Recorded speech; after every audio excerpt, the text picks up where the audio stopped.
Okay, this is going to be a little bit different than a lot of the than what I normally talk about.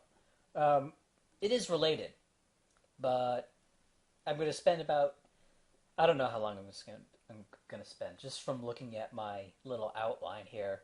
Probably going to spend 30 minutes to 45 minutes talking about sports betting, and then maybe 5 or 10 minutes applying it to other things, like the lessons learned from sports betting. Or the lessons I learned and took away from it. Now, what's interesting about sports betting is that there are objective results. Like, do you make money or do you lose money over an extended period of time? Now, there are objective results, but there's also you can get lucky, you can get a hot streak, and you can get things like that. But the more time, like if you take someone's picks and you analyze them over time, over a long period of time, the truth kind of will out, and you'll learn how accurate your worldview is, or how accurate your model is compared to the other people who are betting. Right? And the other people who are betting tend to have a more accurate view of you know performance than the general public. So you really get to see how much you really know, and that's what's nice about it.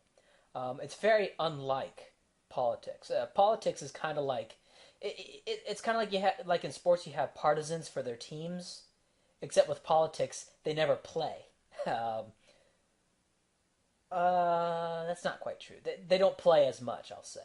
Um, like for example, you do have the Soviet Union, and you did see communism fail, but people will look at the Soviet Union and they'll say, well, that wasn't quite communism. And I'll say, yeah, yeah, they tried absolute communism, like right at the beginning, and it failed so bad they later called it war communism.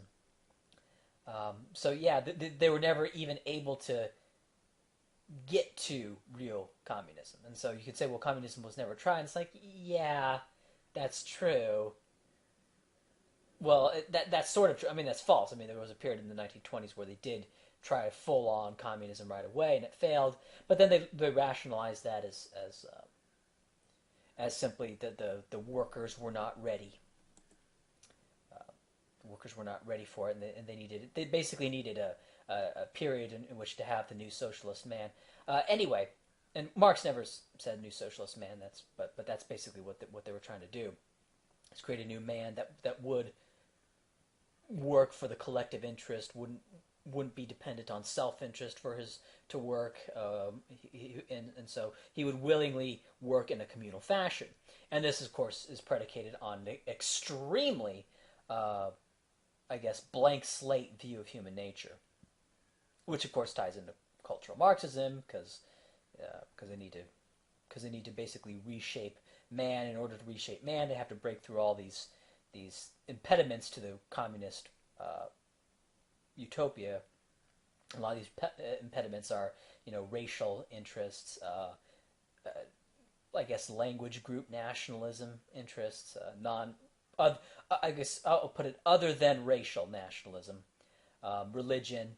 You have to break all these things down. Family values and all these things. They have to break all those things down.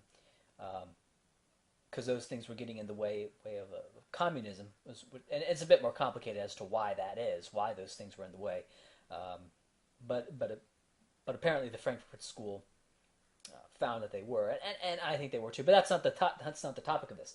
Anyway, so you had the Soviet Union, you had China, and and the communist regimes in both the Soviet Union and in China failed.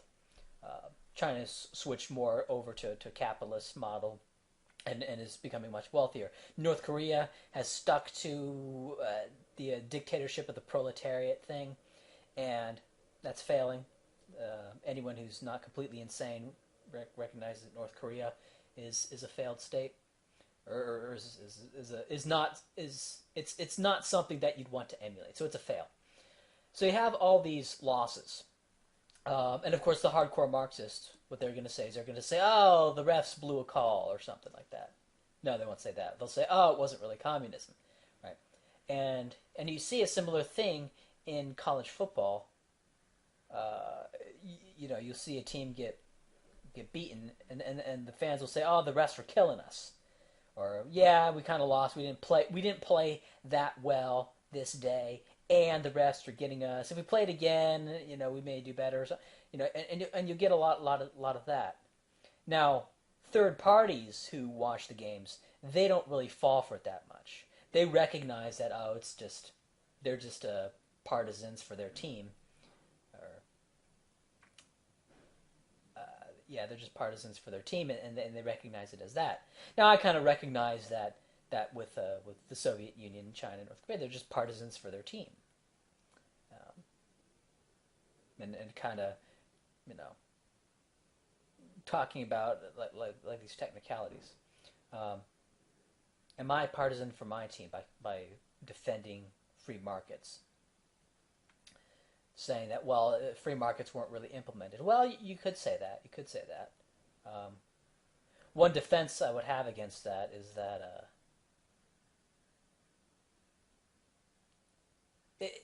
is that the Soviet Union, for example, succeeded to the extent they had free markets, and China has succeeded to the extent that they had free markets. For example, you have China going from communism to more of a free markets, and see a marked improvement. You can look at North Korea versus South Korea, East Germany versus West Germany, and and of course the Soviet Union. Life in Russia has gotten better after the fall of the Soviet Union, um, and so you can look at that, and so in that way you can definitely see that free market or the pseudo free markets that exist in China and in the world today are much better than communism. So it's better in that regard. But of course, it's still we can still look at these pseudo free markets are still failing.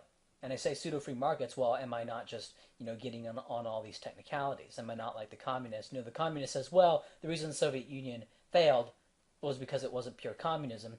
And I'm saying, well, the reason that the United States is failing, sort of, is because it's not pure free markets.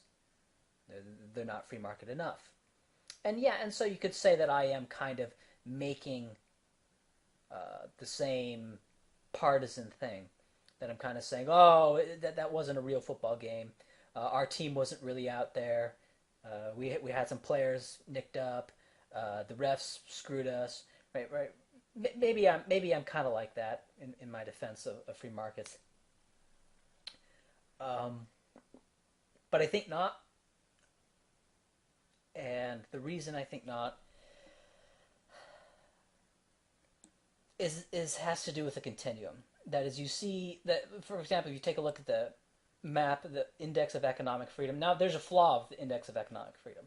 Like, you could have a country that was that was like centrally planned one year, like for 100 years, and then the very next year they went to a completely free market, and they'd still be poor, right? Because countries don't completely change overnight. It takes a while for these policies, for the effects of these policies to seep in.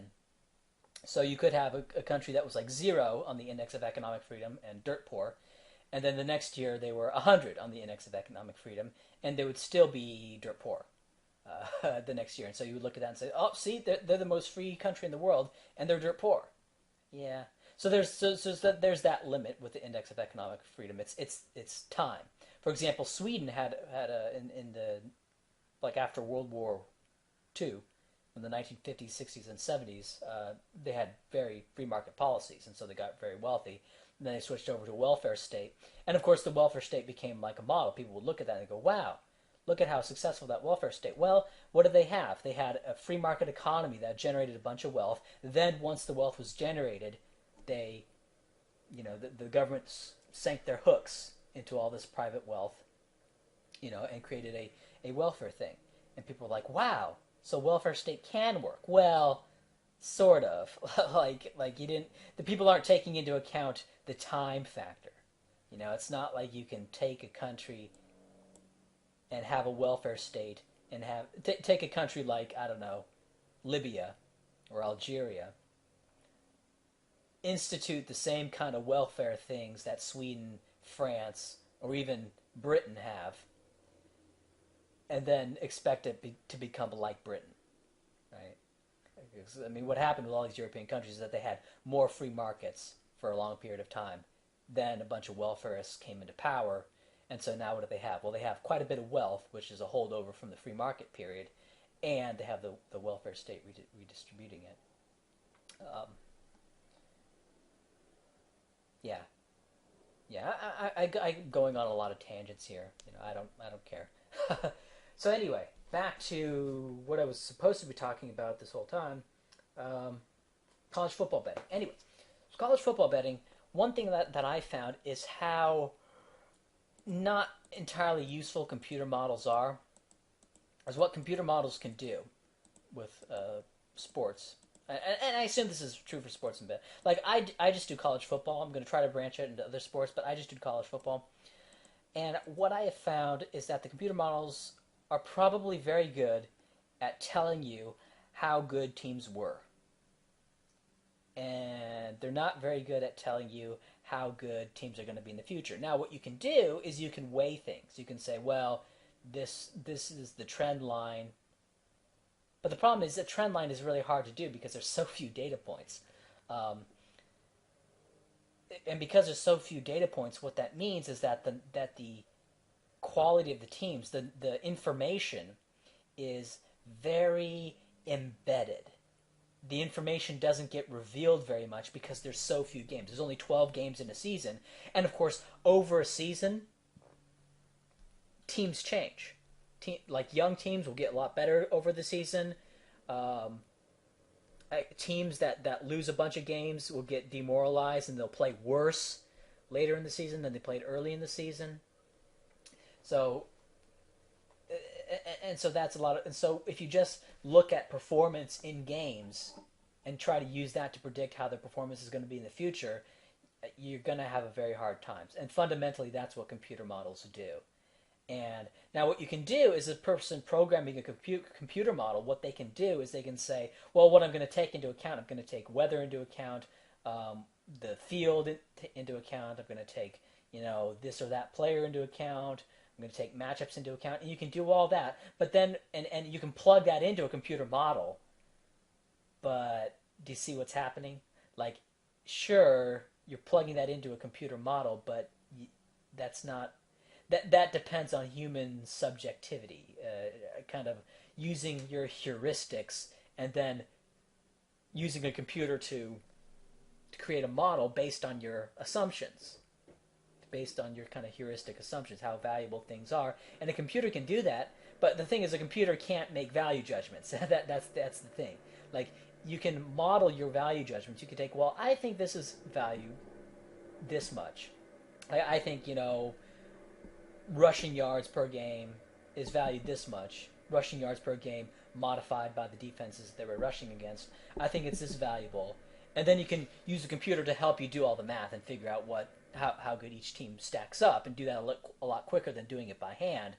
But it's really no different than doing it by hand. It's really just another, it's really dependent on your heuristics. And that's why computer models are of limited value. I wouldn't say they're of no value, right? Because understanding how, I guess with understanding with more clarity how good teams have been so far, that's useful. It's not of no value, but you just need to recognize what that is, and you just need to recognize just how much information, how most of the information is embedded and doesn't get revealed very much in games. And the reason it doesn't get revealed very much in games is because of what I already said, changes over the course of the season, and there's just variation. There's just some days, some games teams are up, some games teams are down, some games they're gelling and they're really clicking, some games they're not, and so there's a lot of noise in team performance. Now, there is there is a lot of noise and there is a lot of random variation, and which is why there's so many upsets, quote unquote. But for teams like Alabama and LSU, you can infer from their past performance. You can infer, well, they've been this good so far. LSU plays, William and Mary. You'd be pretty certain that LSU is going to win. based on past performance. So past performance, it can be useful at at these very extreme ends, and you can be almost certain at these very extreme ends. But when you get into something like LSU versus Arkansas at Arkansas the week after playing Alabama, you don't know.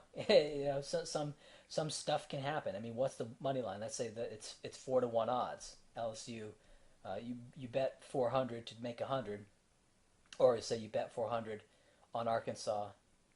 I mean, there's a little bit of a disparity because the house has to make its vig, but it's something like that, and that's something where past performance becomes a little less valuable. Because yeah, LSU's past performance has been much better than Arkansas's past performance, but does that mean that when they play head to head in this game, where LSU has just come off of a really tough game, really physical game against Alabama, is that going to, like, how good is LSU going to play in this game versus how good is Arkansas going to play in this game, right? So you have all these things to consider. So you have a lot of noise, and you also have false signals.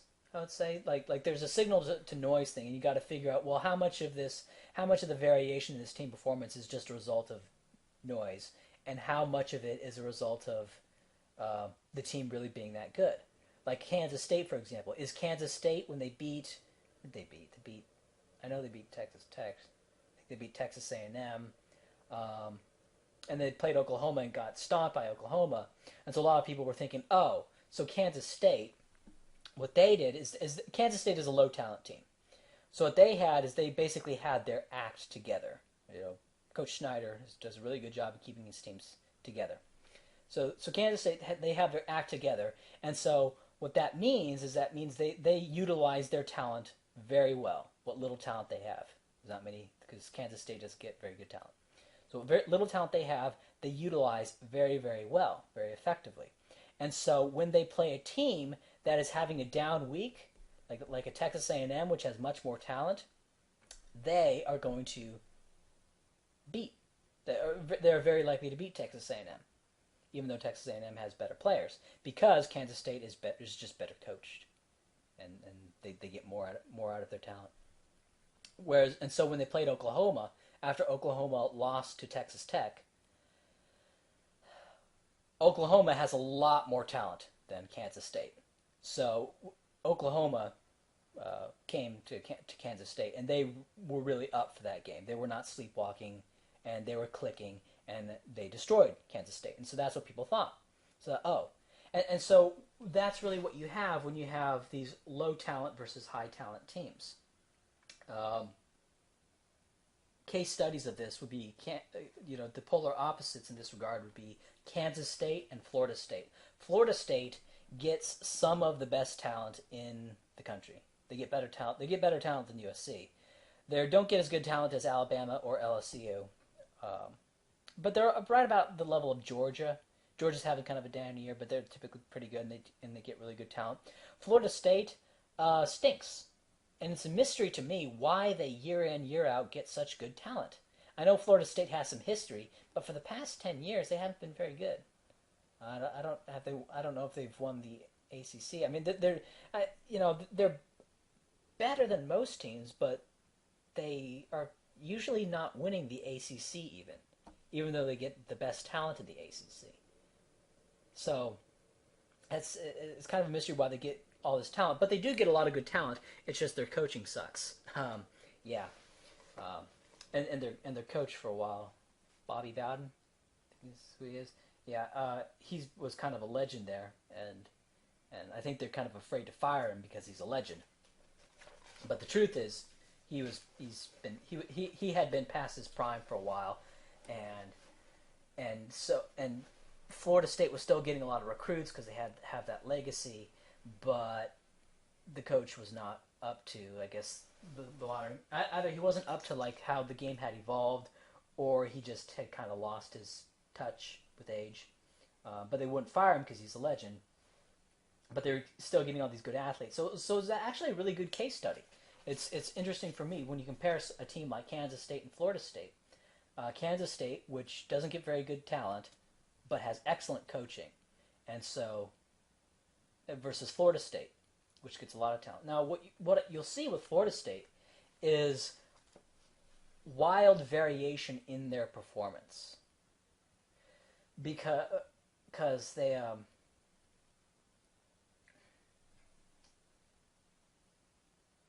have this high level of talent. If those players are clicking, then they can do very well. But because they're so poorly coached and they're kind of a poorly managed team, they can lay a lot of eggs. Whereas Kansas State, on the other hand, is different. They don't have as much talent as Florida State, but because they're more disciplined and they're better coached, what this means is that they're less likely to lay an egg. They're less likely to have a really bad game, but their maximum is also lower. So, for example, like Florida State could beat Alabama or LSU. I don't think Kansas State could beat Alabama or LSU. Like Florida State could have a game where all their players are clicking, they're executing very well, and they have and LSU, which has a little bit better talent, but not that much better. LSU would execute pretty well, but not quite as well as Florida State, and I think Florida State could beat LSU or Alabama. Kansas State, on the other hand, I don't think could, because there's not much more Kansas State can do. Like, right? And so that's something to keep in mind. So when you're looking for an upset, high talent teams, which are like sucking gas throughout the season, that's a team you want to look for the upset, because their upside is very high because they have all that talent. Yep.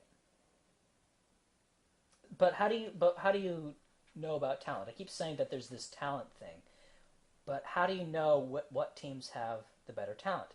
Well, what I do is I just look at the recruiting rankings, the 4-year recruiting rankings, and see the recruiting rankings of the players that are playing on the team. Now, a lot of people look at this and say, well, that's problematic because recruiting rankings is actually a prediction of how well those players will play. Why am I looking at these predictions from, I don't know, 3 or 4 years ago when these players first showed up at the universities, when I could just look at how they have actually panned out? Well, the reason for that is that if we look at how they actually panned out, well, we're just looking at past performance. We're just looking at we're looking at like how they actually performed, and so, like for example, if we look at how they panned out, the conclusion we would come to is that the Kansas State players are about as naturally talented as the Florida State players, right? That's the conclusion we would come to. But of course, that's kind of silly. Yeah. So now it's all, when players are recruited out of high school, they'll get ratings. They'll get usually it depends. Different recruiting agencies have different ratings. I use either Scout or Rivals when doing my ratings, and they'll get 5 stars, 4 stars, 3 stars, 2 stars, 1 stars. Now, oftentimes you get a 3-star that becomes a 5-star. A player who's recruited as a 3-star comes to the university and just absolutely explodes and makes the transition to college very well, and may even play better in college than he did in high school. Of course, you get 5 stars who completely fizzle out and don't pan out. But what I'm assuming is that every team has 85 scholarships maximum, and they have about 80 on the team at any given time. They have about 80 players on scholarship on the team at any given time. So my assumption is that the 3 stars who become like superstars, and the 5-star recruits who become nobodies, that they basically wash out for each team.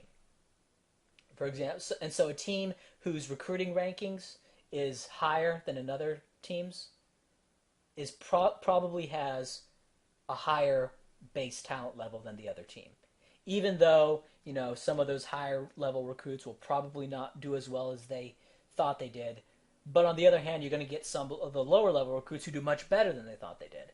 and it's going to be about the same for every team. That's the operational assumption that I have, and so far it's worked. Well, so far it's made me money. That these assumptions have all made me money, and so that's why I think the recruiting rankings are valid if you're doing a holistic team wide analysis. Now, when you're looking at uh, individual players, if you want to try to discern the skill of each individual player, that becomes very difficult because players play on teams, and so their performance is embedded in the context of the team they're playing on and the teams they're playing against. So, so the information is pretty embedded. It's not entirely embedded. If you're like a really good running back, you'll do fairly well on just about any team. Um, so your performance is on a team. And so, for example, if you're a running back, how well you do is highly dependent on your offensive line. It's dependent on some other threats that the team has. For example, if the team has good wide receivers, then that means those safeties can't cheat, and they're going to have to be honest and cover those wide receivers, which puts less pressure on you. If you have a good offensive line on your team that can blow huge gaps, that's going to give you an opening to make good yards. And so if you play on a good team, you're going to appear better than if you play on a team that has a really shitty offensive line and you're basically their only horse. Okay, because if you're their only horse, the entire defense is going to focus on you. The safeties are going to cheat.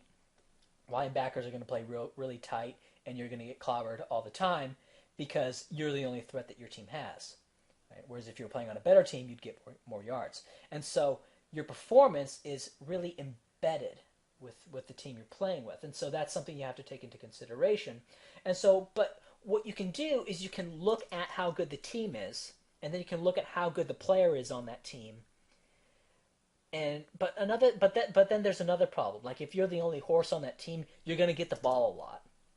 So you're going to get total yards and maybe yards per carry, maybe a little bit lower, but that could be a result of and you get the ball a lot because you're the only stud on the team. So you're going to get a lot of carries, a lot of total yards, but your yards per carry is probably going to be a little bit lower. But is that because the team's not very good or because you're not very good, right? And so there's no computer way to figure this out. You really have to use a lot of heuristics and a lot of judgment calls. Um, so one thing you can do, though, is you can take a look at standardized tests. And what do I mean by standardized tests is I mean things like how fast is their 40? What are their max? You give them a series of lifts. You give them power clean, squats, maybe a bench press, but you look at their lifts and see how good their lifts are. And that gives you an idea of how strong they are. You can look at their 40-yard dash time. That gives you an idea of how fast they are. But of course, there's lots of people with very fast 40s who are just slow on the field. They can't cut very well. They can't read very well, so they're quote-unquote slow, even though they have a very fast 40. Right? But all else being equal, players with a faster 40 are going to be faster in the game. You can also look at lifts. Now, there are lots of guys who are very strong in the weight room. They can lift a lot. But when you go out onto the field, they are not they're not quote-unquote game strong. And that's where that term comes from. It comes from, players noticing that there is a little bit of a difference between being able to lift heavy weights and being strong out on the field. Because there are some people, I don't know what it is, if they're just, their brain is, they're just mentally tougher, and it may be a little bit of that, but I tend to kind of discount that because all these guys are tough as nails. Or it may just be their body mechanics is in such a way that they generate a lot of power coming off the line. For example, a lineman, that they generate a lot of power coming off the line in a way that can't really be measured by lifts, by a bunch of lifts and trying to determine strength that way. However, all else being equal, whoever can lift more weights is probably stronger on the field, But of course, all else is usually not equal. But But it is one thing to consider, and that's really what you're doing here in all these things. You're taking all of these factors into consideration. So when you're looking at a player, you want to look at their standard. You want to look at their combine performance, okay, and that's one piece of information. And you want to look at how well they did um, on their team. But there's another issue here. Like if you look at how well they did on the team, and if they played on a crappy team, but they had a stellar combine performance, you'll want to look at their team. Well, were the defenses they were playing really focused? Say you have like this running back who was an absolute stud on the combine, and he played on the team, and on the team his yards per carry were like 2.7.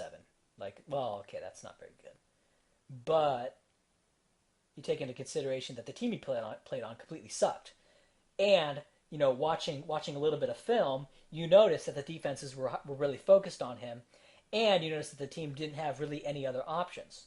So if you take that into consideration, you may think, well, this guy, may be a very, very good running back. So as a pro, as a pro scout, you may be thinking, you know what, we're gonna pick this guy. We're gonna spend a draft pick on this guy. It's a little bit of a risk, right?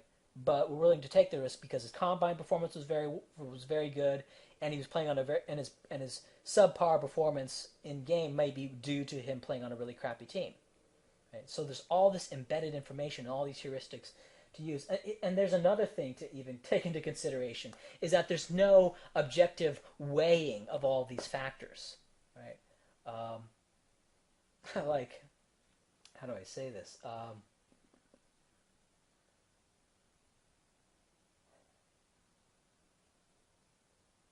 For example, what a lot of people will do is they'll look at a football team and they'll say, well, and they'll weigh the value of each position. They'll say, center is this many points, quarterback is this many points, right guard, left guard, are this many points, and they'll assign point values to each position. But the problem is that some teams don't even, for example, and they'll assign so many point values to a tight end. The problem is some teams, for example, don't even use a tight end. Some teams have running backs who get a lot of yards, but they're a really power offensive team, and their running backs tend to be small, and so their offense is not really dependent on the skill of their running backs, even though the running backs get a bunch of yards. Um, and so depending on how the football team plays, the value of each position is different for different teams. So you can't even say, well, their wide receivers are better than this team's wide receivers. And you do the total point value, and if you assign each position an equal point value for each team, you could say, well, this team is going to be better than this team. Well, it depends on what kind of offense do they run. Like how are each position weighed depending on the offense they run. And so there's that to take into consideration. There's also matchup issues. Like, for example, you could have a team with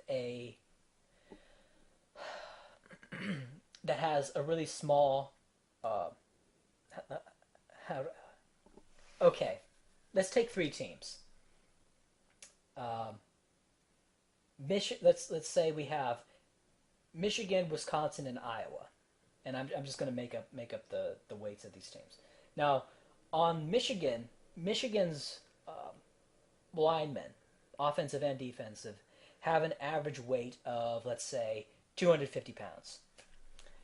The weight of the offensive and defensive linemen at Wisconsin have an average weight of 280 pounds. The offensive and defensive linemen at Iowa have an average weight of 220 pounds. I'm just making these numbers up. Okay. The Iowa linemen are the fastest of the three. They're faster than the Wisconsin guys. The Michigan guys are in between in terms of size, and they're also in between in terms of speed. The Wisconsin guys are the biggest, but also the slowest. Okay. And of course, we're going to assume that the Wisconsin guys are the strongest because people who are bigger tend to be stronger on the aggregate cross populations, all else being equal, blah, blah, blah. Got it. Okay. Now, Iowa and Michigan, the Michigan linemen are 30 pounds heavier, but a little bit slower. So the Iowa guys, they can compete with the Michigan guys.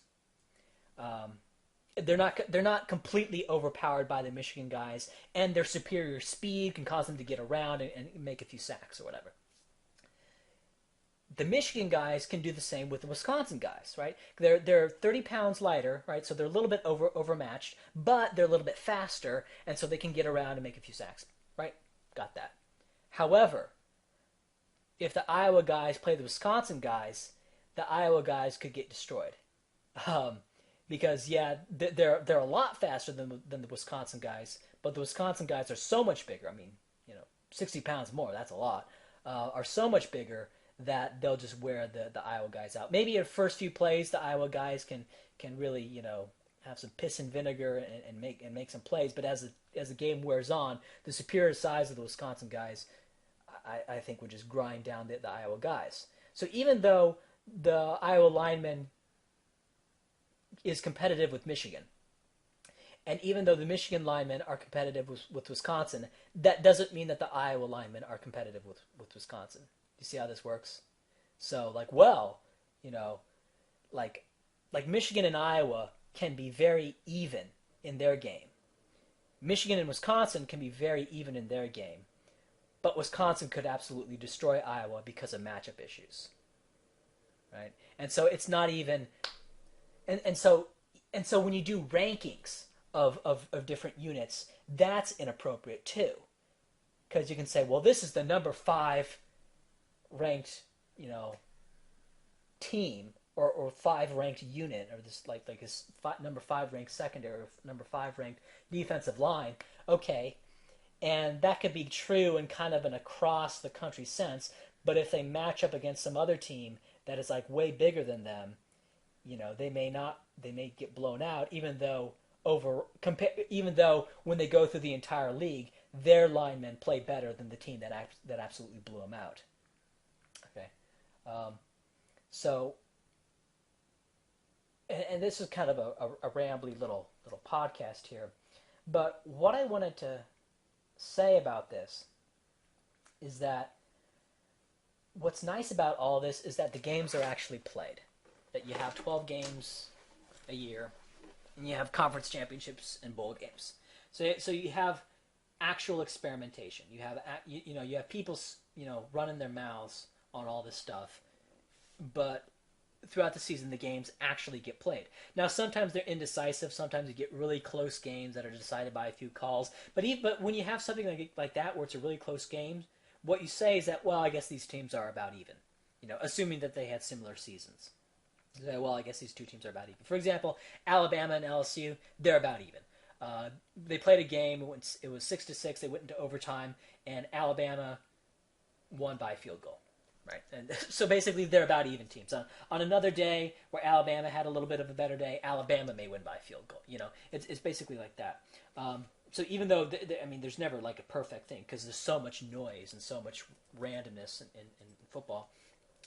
You can make these kind of general assumptions. Yeah, they're about even, taking into consideration that there's probably some noise in what's going on.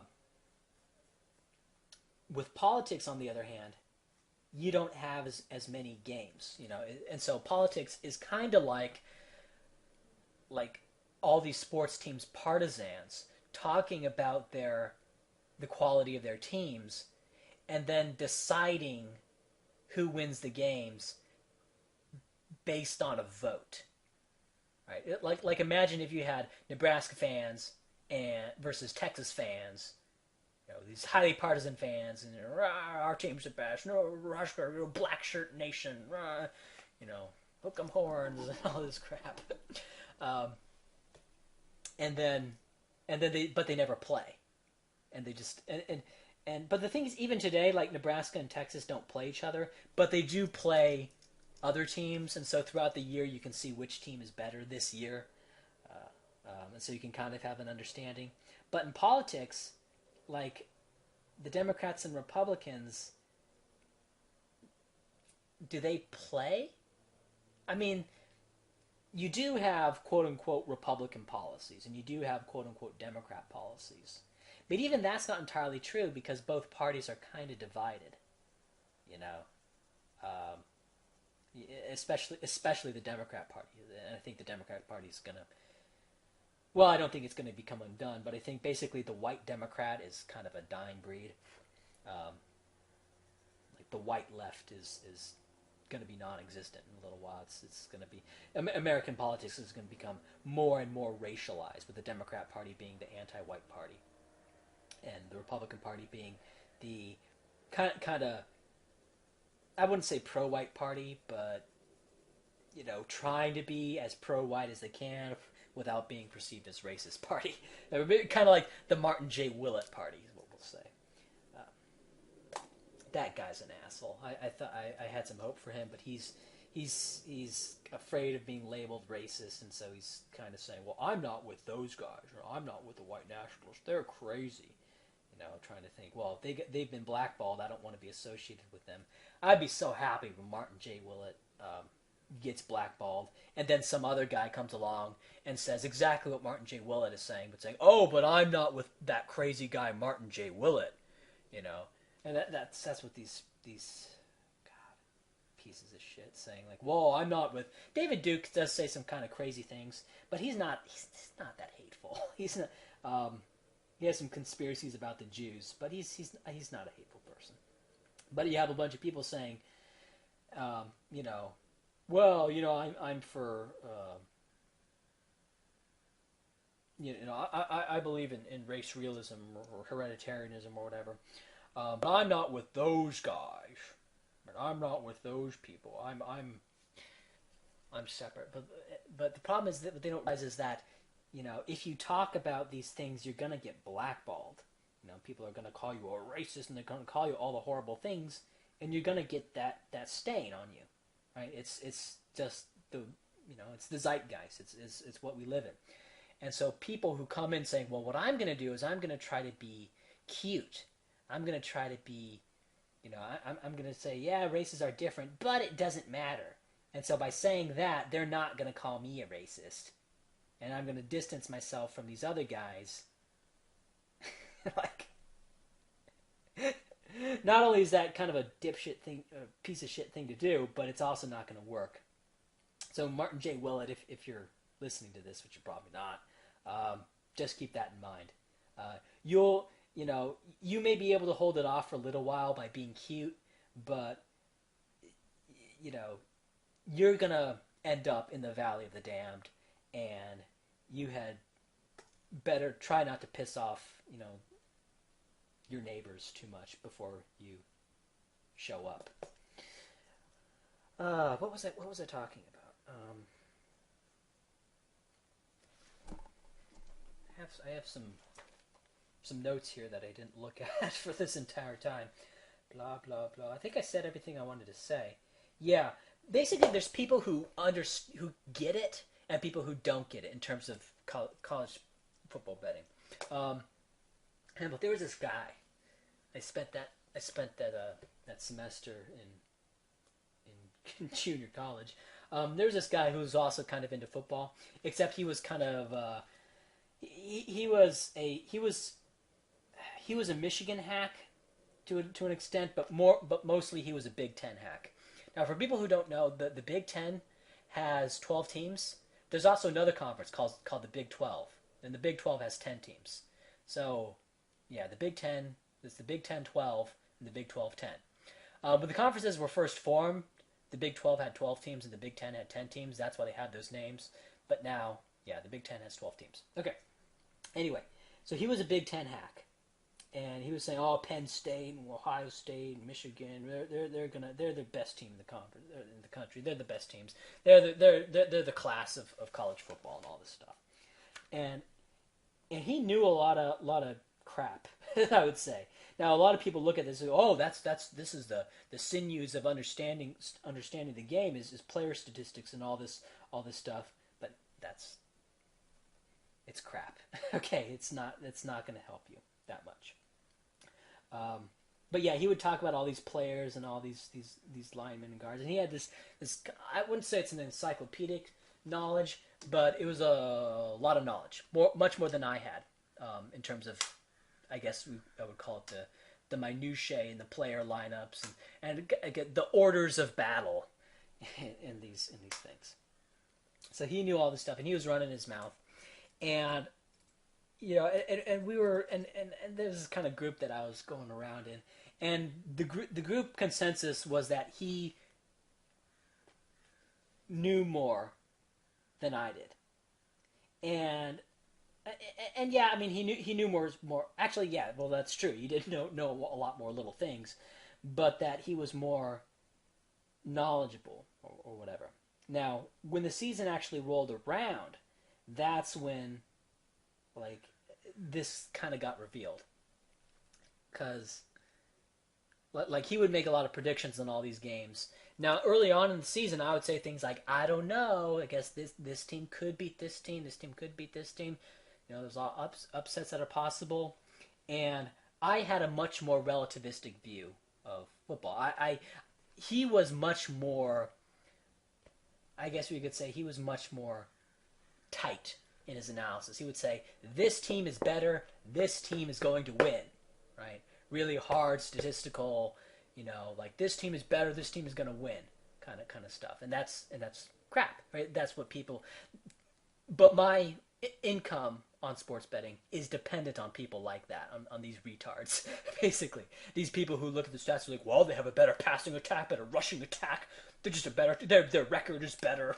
Like, hello, that's really when you know someone's a retard when you look at their when they're interested in records, like and they don't really pay that much attention to margin of victory. They look at football as this really binary thing. This team won, and they won, and they won, and they won. I'm not taking into consideration 3 points by 3 points. Anyway, so short story. If you didn't already know, I basically blew this guy out of the water in terms of predictions. Um, the first week, I made a much better predictions than he did. And then we decided to have a little contest, and we made a bunch of predictions. And what we did is we looked up the college football lines on Vegas and did some virtual betting. And I forget how much, but yeah, I crushed him. He lost money. I made money, quote unquote.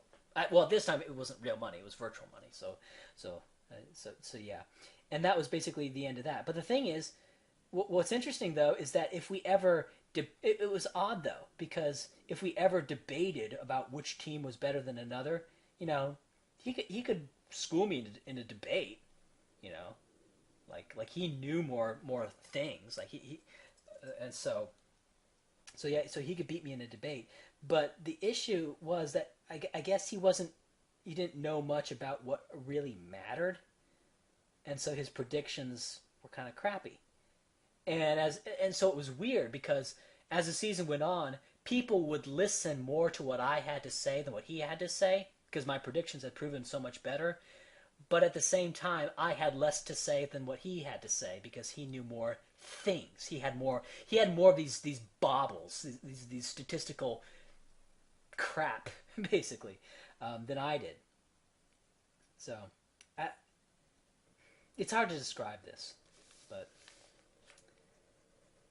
that was kind of satisfying. And another thing was what was interesting about this is that he was like when he would talk about like stuff that he had read from like Sports Illustrated, ESPN, mainstream sports media outlets, and just the most vapid. It was as Rush Limbaugh says, he was breathtakingly vapid. And I think that's the political equivalent of someone who quotes the New York Times all the time, or someone who quotes, Newsweek or CNN or Fox News or any of these mainstream outlets. Just, just retard stuff. And it's also kind of interesting. That's what I like about sports betting, because I think it's like, it's one thing to know that the authorities have been wrong a lot and say, yeah, I know they've been wrong a lot. You bring up a bunch of examples about, bring up some economics. A lot of people in the universities thought the Soviet Union, like for example, Paul Samuelson, who's kind of the who's really kind of scary, because Paul Samuelson was a guy who was probably the most influential economist in history that people don't know of. And the reason is because he wrote the textbooks that everyone uses. And the textbook is called Economics, Paul Samuelson. And so Paul Samuelson is probably the most influential economist that very few people can name. Like people can name Marx, they can name Keynes, they can name Smith, but the economics that people learned in school comes from Samuelson. Anyway, and Samuelson, for example, predicted that the Soviet Union was going to pass the U.S. in standard of living by around 2000, and uh, and he was saying, and as late as 1989, he was predicting that Soviet Union was going to pass the U.S. Like basically the year that the Soviet Union collapsed, and of course this has been all documented extensively. The extent of the pro-Soviet Union cult in the U.S., the Marxoid cult, and how they were all thinking that the Soviet Union was the way of the future. And if YouTube was around in like the 1980s, atheist cult would be singing the praises of the Soviet Union, and I'd be coming on trying to say that the Soviet Union won't work, and they're saying, well, what are you talking about? They produce 10 times as much concrete as America. Look, they produce 10 times as many bushels of wheat as the U.S. Let's look at these statistics. No, look, this is an example of central planning can make things better. Yeah, right. Markets are not always better. Sometimes central planning is better, right? And that's what they would have done. And so it's one thing but the thing is, and they know that the Soviet Union failed, and they know that their guys, people who are like them in the past, predicted that the Soviet Union was going to be great. And so they know all that consciously, but it doesn't affect them as much as the people who are around when it happened. Like people who experience the failure of, I guess, mainstream institutional, the media, the universities. Yeah, basically the media and the universities. Kind of like these institutional answers, and experience the failure. Not only the failure, but the kind of not even understandable failure. Like for example, the whole low fat craze. Right? You had a period in the 90s where people were saying saturated fat is bad for you. Artery clogging saturated fats. Right? And then of course Atkins came around and said, no, high fat is good. And people were saying, oh, you're just telling people what they want to hear. Atkins is a quack. And then so you saw this kind of character assassination of Atkins. Even though people who basically I eat now, and all these people saying that but the thing is, like the weight loss that occurs from a high protein and high fat diet, that cannot be denied. Like they would say, oh, it's a bunch of crap. You're going to get fat if you eat that way. But that's just been so empirically disproven that they can't say that anymore. And so what the line has changed to is it's changed to, well, you can lose a lot of weight on it, but it's not a lifestyle diet. And I just and of course, to me, it's pretty obvious that that's just retreating to another position to defend, the high carb crap even more, or the vegetarian mystics who eating a vegetarian diet is like a mixture of a political statement and it's a form of narcissism. Look at me, I'm a vegetarian. Look at my feathers. If they could, they'd probably have like a little green feather that they put in their shirt to mark that they're a vegetarian. It's so much narcissism in that. But that's another example of institutional fail. Views on economics is another example of institutional fail. I probably Austrian extreme a priorism is probably. I understand the problems with empiricism. From my experience with sports betting, I understand that the problems with having too much empiricism. Taking what happened the past too literally, so to speak, is a great way to lose money in sports betting. And my guess, and so I can kind of see where they're coming from in economics and in wanting to take a more principled approach, more of a praxeological approach. But I can also see the problems in completely ignoring empirical reality. So, and of course, Austrians generally don't. In practice, no Austrian ignores material reality. They really don't. In practice, what they do is they form their theories based on this kind of a priori reasoning. They don't form their theories based on the theory formation doesn't come from empiricism, um, but of course they test their theories with reality, right? But they don't form their theories from the data, right? Whereas most economists today will look at the data and form a theory based on the data, whereas the Austrians form their theory a priori and then test it against the data. And if their theory fails, they reform their theory again and then test it against the data again. But they don't use the data in the process of theory formation. And the reason for that is that data can't tell you all of the embedded information, right? So, and of course, I mean, the Austrians have been the best actual predictors of economic calamities. So that's another example of institutional fail. So, but I would like people to get involved in sports betting. A lot of people, not real sports betting with real money, but just do it virtually, just to experience the failure of the so-called experts on something. The experts who are on TV, just experience them being wrong so much, being wrong, wrong, wrong, wrong, wrong, stupidly wrong, and not only stupidly wrong, but imperious about it, imperiously and stupidly wrong. That's what people need to experience. They need to experience the total failure of the most credentialed and the most experienced. They need to see them fail so. I don't know how to describe it. To fail, I mean, it's one thing to fail, but to fail in a way, even when you had all these people screaming at you to stop, to not say that, they say it anyway, and it ends up being completely and totally wrong. Like that kind of fail. Like they need to see that. They need to see it actually happen. And the Soviet Union, the fail of the Soviet Union was a great example of that. And every week, it's happening in sports betting. That's a great example of that. Going on like the Atkins diet. That's an example of that. The current financial collapse and the predictions of people like Peter Schiff and the Austrians. That's an example of this fringe, this radical kooky cult movement. Getting it right and the institutional fail. Or and another example of this is Atkins and the Atkins diet. He's a kook.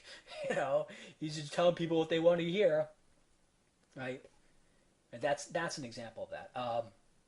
Freaking race and intelligence. That's another example of that. Rushton and Jensen, they're just racist kooks.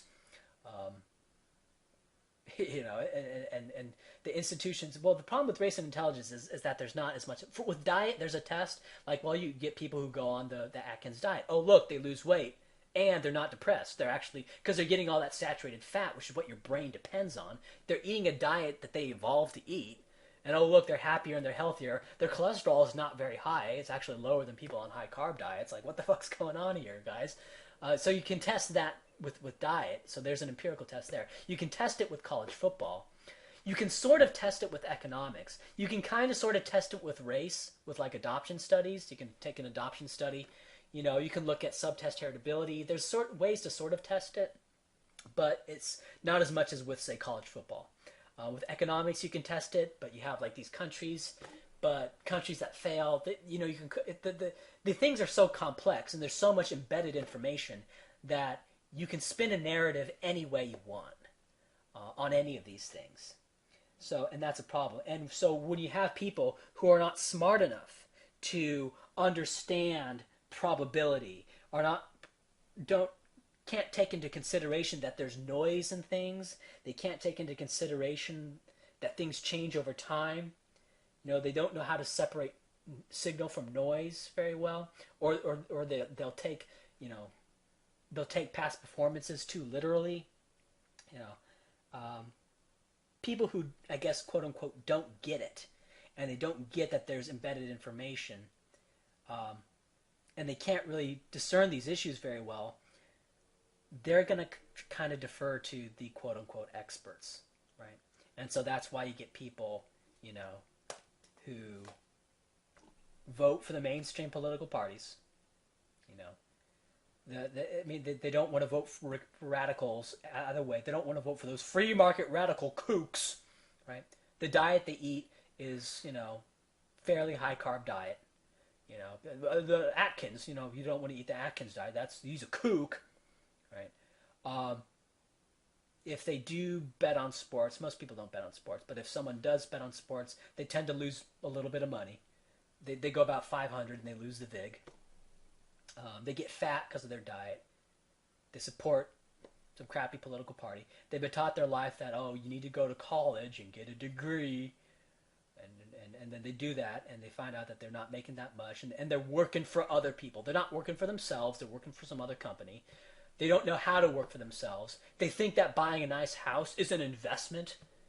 Like a house and a car, those are liabilities. They're not assets. They're that's what people started to figure out with this housing bust that they had these big expansive houses that they thought were assets but turned out to be liabilities. Because wait a minute, I have this house but I'm just spending money on it. And maybe I can make some money through speculation, through buying low and selling high, or buying high and selling higher. But that's not a real that's speculation. That's not substantive investments, right? And so, but people are following the institutional line that was kind of perpetuated by Greenspan, that housing never goes down, right? And so they invested all their money into housing, and of course housing went down and they were ruined, right? Because they listened to the institutional answers, right? And the result was chaos, They listened to the institutional answers on what kind of life they should live, and so they end up working for someone else. That most of what they produce goes to some other company because they're idiots. They don't know any better, right? Because they're listening to the institutions, and so that's why you see people miserable, generally, and that's why you see politics are so breathtakingly vapid. And that's why people are fat. These high carb diets. Yeah, and all of it's similar, a similar pattern you're seeing issue by issue by issue. What becomes the institutional ethos? Like, what determines what becomes the mainstream idea? Like, why is this? It's not called Keynesianism because the word Keynesianism has become radioactive. But basically, Keynesianism is like the institutional line. How did it become the institutional line? Was it through experimentation? No, there were no experiments prior to its adoption.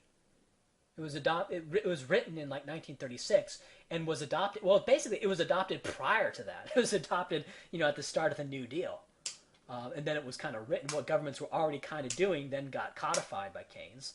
Keynes telling them what to do, what they already wanted to do. It was a very complex thing. Not many people could understand it. I think that there was a little bit of like people couldn't understand it, so it must be really, really smart kind of thing. Kind of like the emperor's clothes. Well, I can't see it. I can't understand what they're actually saying, but I don't want to appear stupid, so I'm just going to agree with it. Right? I think there's a little bit of that going on. That went on with adopting Keynesianism, that people couldn't. And I think a similar thing happened to a lesser extent with Marxism. And Marx is a horrible writer, a terrible writer. And I tried reading Capital. Oh, he's just a bad writer. And I know it was originally in German and got translated, but I've read things that are translated from German to English, and they translate fine. Transliteration's a little bit better. But the thing is, German and English are so similar that you can translate it without losing much meaning. It's really not that problematic. It's something with Marx just being a bad writer, a bad explainer of ideas, and I think that had a lot to do with its popularity among a segment of the elite. Problem is that Marx's program was much more radical than Keynes's program, and so it wasn't embraced as wholeheartedly by the elite. The elite. Not like the New World Order elite. By the elite, I mean this kind of nexus of the media, universities, and politicians. That's what I mean by the elite. And the people who can get on to talk shows a lot, and people who are influential politicians and influential people at universities. That's what I mean by the elite. And I don't consider heads of corporations the elite. They can interact with this nexus, but they're not, strictly speaking, they're not part of it. They can become part of it. You can't have a guy like, for example, Donald Trump, who was a big business guy. I wouldn't say he was a very skillful business guy, but he did have a lot of money. That's what we'll say. And he managed to get in to this kind of nobility. And it's not an official thing. Like, it's not officially, well, you're part of the Beltway Club. It's not an official thing, but it's more of an informal thing. And of course, there's probably degrees to how in you are. Some people are more in than others, but yeah, that's what this is. And the thing is, the formation of this meta clique, this clique of maybe like 10,000 people, this meta clique that influences so powerfully. Why should we suspect that it's truth that creates this? And one thing like I thought about just recently, and I'm kind of ashamed that it took me so long to think about this, is that universities, like, they're all 4-year degrees. Like a degree in anger studies, and like black studies, Latino studies, whiteness studies, which is how to hate white people. It's funny, they started off with like all these subway racial nationalist studies, but now they've just completely tossed it aside and said, all right, let's just stop playing around. We hate white people. And so they developed, how to hate white people studies. Anyway, but the thing is, a degree in something like that, 4 years. Degree in chemical engineering, 4 years. Like, what a coincidence that is, that it requires just as much time to learn how to hate whitey as it takes to learn how to be a chemical engineer. Like that's silly. Like, why would we expect, like, for example, even two of the hard science degrees, like a a chemical engineer and a I don't know, botanist. Both of these are studies in something objective and something real that can be verified, or physics or math. Why would they all take the same amount of time? Why would Now, I don't know which takes longer to master, high level theoretical abstract math or physics. I don't know which takes longer. Okay. But but it's exceedingly unlikely that they would take the exact same amount of time to complete. But because the universities are having these programs all have the same amount of time to complete, that's evidence that the format of the universities was not created with the intention to get at truth very well, right? Its intention was to keep you there for 4 years for whatever reasons they would want to keep you there for 4 years. I mean, there's one obvious reason, that's financial. They want your money. Another reason could be you could think more sinisterly. You could think that they're trying to keep you there to indoctrinate you. A third reason could just be tradition. Like, that's the way it's been done for a while. So, maybe originally there was some sinister motive. Like, well, we need to do this for 4 years because we have this program. For example, when Harvard first started, you could say, well, Harvard started and they had like a program that they wanted to teach people this, and this. And they figured, well, they need to do things outside of college, so we'll space this out, and plus they'll have like events and stuff. So we've looked at this, what we need to do, and it takes about 4 years. Back in 1850 or whatever, when Harvard was founded, it'll take about 4 years. So we'll 4 years, and so it kind of made sense back then, and they just kept doing this, and it became a tradition. It could be that, or it could be like this kind of idiotic. They want a college experience mentality. Well, we want to keep you here for 4 years because that's the college experience. We want you to experience the fraternity. We want you to experience, the college life. It's an experience, right?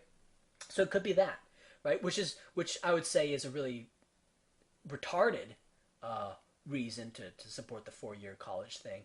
But it's not a sinister one. It's just dumb.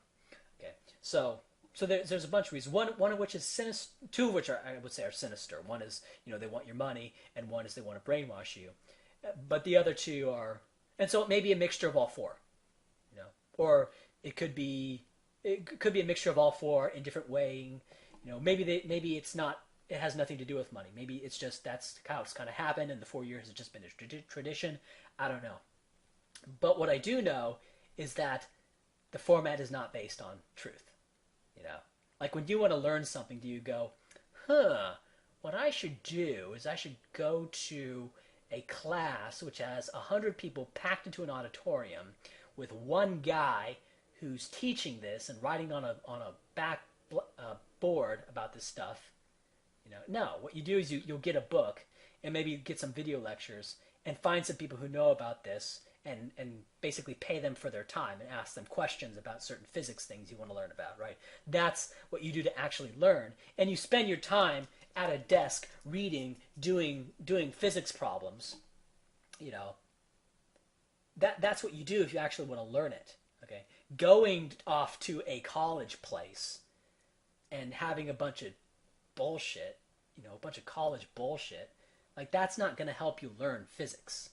Okay, what that's going to do is that's going to get you involved in a lot of college bullshit, with learning physics being a side thing if you can manage all the distractions at college, which is stupid. Like yeah, I want to learn physics, so I'm going to go to this place with a bunch of 18 to 22-year-olds. Well, a lot of people are taking a lot longer than that, but 18 to 24-year-olds, and I'm going to go to a place that's packed with all these kinds of people, and I'm going to be able to study. That is the prime environment to study. Oh, and I'm going to live in a dormitory where I'm living in the same room as this other guy who's my age. And that's going to be the prime environment in which to learn high-level physics. It's retarded. It's a retarded thing. And, of course, the ideas that come out of these universities are not helping us. Okay, I've been babbling for a little while. Hope you could take some 1 hour and... Wow. I went on for a long time, and I kept talking the whole time. I really was quite energized by this, but kind of splatterbrained. It's kind of like the first time having sex. Yeah. All right. The end.